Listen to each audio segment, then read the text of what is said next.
the vision is the key focus on customer service that is so important. And that's where, as I said, I can give you a copy of, our framed copy of the mission statement. But it keeps you on that path every day when it's almost like drinking out of a fire hose.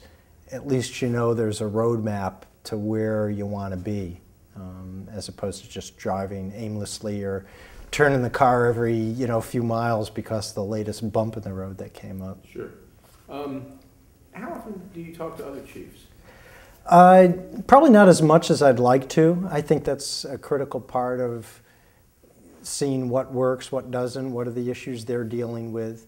The New York delegation tries to get together on a somewhat of a regular basis, so probably of all the various chiefs, I tend to maybe connect more with the New York chiefs of staff, and that's probably, I would guess, true of a lot of the states.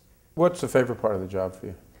Favorite part of the job is the connection back to the congressional district where I was born and raised. I derive a lot of satisfaction from the idea that at the end of each day, we've hopefully tried to help somebody's life be a little better or a little easier back home, whether it is that person with the Social Security case or the veterans benefit, or it really is that idea of public service, in this day and age.